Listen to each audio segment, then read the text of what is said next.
تو اگر کوئی یہ سوچ کر کے بیٹھے کہ میں جتنا ہو سکے اپنے ذات کے تعلق سے برائیوں سے روکنے کی کوشش کروں گا، اس کا ایک بڑا فائدہ یہ ہے، میں نے اس کو تفسیر میں بھی عرض کیا تھا، کبھی ایسا ہوتا ہے کہ ہمارے ساتھ کچھ گناہ لگ جاتے ہیں، چپک جاتے ہیں، چھوٹتے نہیں، توبہ بھی ہوتی ہے، عزم بھی ہوتا ہے۔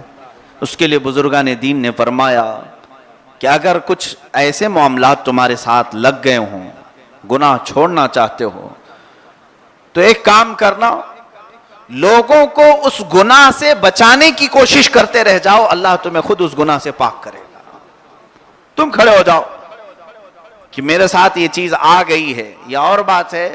کہ اس کا ایک دوسرا رخ یہ ہے، کوئی یہ سوال کر سکتا ہے، آیت کریمہ ہے، یا ایھا الذین آمنوا لم تقولون ما لا تفعلون،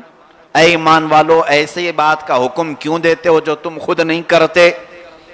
یہ اپنی جگہ پر، لیکن یہاں تفسیر میں نیت کے اعتبار سے کہا گیا ہے کہ کبھی ایسا ہوتا ہے کہ بندہ خود عمل نہیں کر رہا ہے لیکن دوسروں کو اس سے روکنے کی کوشش کر رہا ہے، تو اس کی نیت یہ ہوگی کہ ان سب کو روکتے روکتے میں خود بھی رک جاؤں گا۔ اگر اس نیت سے وہ کہتا ہے، کرتا ہے، انشاءاللہ العزیز نماز آپ نے لوگوں کو بلانا شروع کیا، نماز پڑھ لو، خود کو پڑھنے کی برابر پابندی نہیں تھی، عادت نہیں تھی، دعوت دیتے دیتے ایک مقام ایسا آ جائے گا کہ مولا تمہیں خود اپنی نمازوں کا لطف پیدا کر دے گا، تمہیں پابند بنائے گا۔ ظاہر سی بات ہے کہ دنیا میں ہم دیکھتے ہیں، مثال میں صرف آپ کے ذہن کو قریب کرنے کے لیے، اگر میری کوئی ایسی کمپنی ہے جس میں نے آپ کو اپوائنٹ نہیں کیا ہے، لیکن آپ میری کمپنی کے پروڈکٹس لوگوں تک پھیلانے کی بار بار کوشش کر رہے ہیں، لوگوں کو لا رہے ہیں، کیا میرے دل میں یہ بات نہیں آئے گی کہ یہ میری کمپنی میں کام بھی نہیں کرتا، کبھی آتا بھی نہیں ہے، ملتا بھی نہیں، لیکن پھر بھی لوگوں کو میری بنائی ہوئی چیزیں متعارف کراتا ہے؟ میرے دل میں تھوڑی بہت تو اس کے خالص محبت آئے گی، میں بلاؤں گا اور بات چیت بھی کروں گا۔ اب تک کبھی میں نے تجھ سے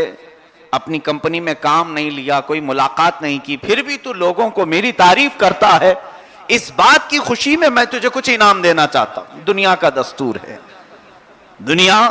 اس طرح سے پسند بھی کرتی ہے۔ تو جب دنیا میں دنیاوی منفعت کے لیے کوئی اتنا کر سکتا ہے، رب ذوالجلال خلاق کائنات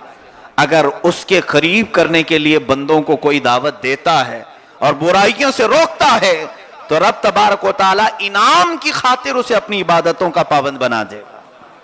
انعام دے دے گا کہ تو خود مسجد میں آتا نہیں تھا، کبھی مجھ سے مانگتا نہیں تھا، لیکن دوسرے میرے بندوں کو برائی کرنے سے روکتا تھا اور میرے بارگاہ تک پہنچاتا تھا، تو اس کام کے عوض تجھے انعام دیا جا رہا ہے۔